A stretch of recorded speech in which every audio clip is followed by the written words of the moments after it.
Mengenal jenis investasi jangka panjang. Investasi jangka panjang adalah penanaman modal yang kamu lakukan dan dananya nanti akan diputar. Jadi hasilnya baru bisa dicarikan dalam jangka waktu tertentu. Investasi itu nggak hanya sekedar mendapatkan keuntungan loh, tapi investasi jangka panjang juga bisa meraih pendapatan tetap di masa depan. Gampangnya, kamu nggak kerja, tapi pemasukan ngalir terus. Sampai sini masih penasaran tentang investasi jangka panjang? Oke, kita lanjut ya. Ternyata banyak juga jenis investasi jangka panjang yang tersedia. Apalagi sekarang arus informasi yang semakin terbuka. Kamu bisa memilih salah satu atau lebih dari instrumen yang kamu sukai.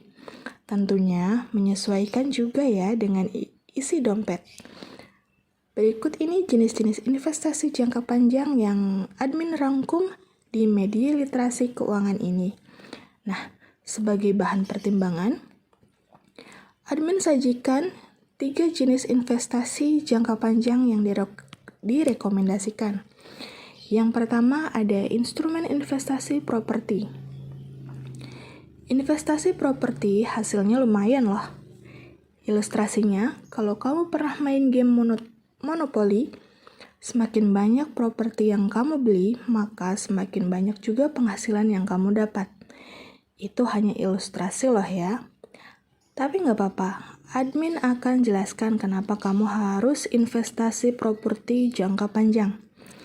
Jadi gini, investasi properti itu masuk kategori aman dan terbilang minim resiko ya, karena anti inflasi. Tahu sendiri kan, Indonesia adalah bonus demografi. Usia produktif semakin banyak dan angka kelahiran semakin naik. Untuk bisa berinvestasi properti memanglah membutuhkan modal yang banyak.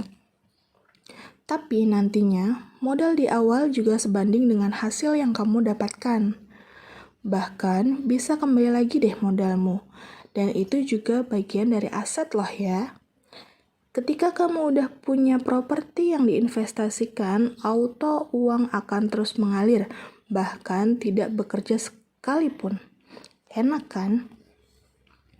Jenis properti yang bisa dipertimbangkan yaitu investasilah ke tanah. Cari tanah yang murah, biasanya jauh dari kota.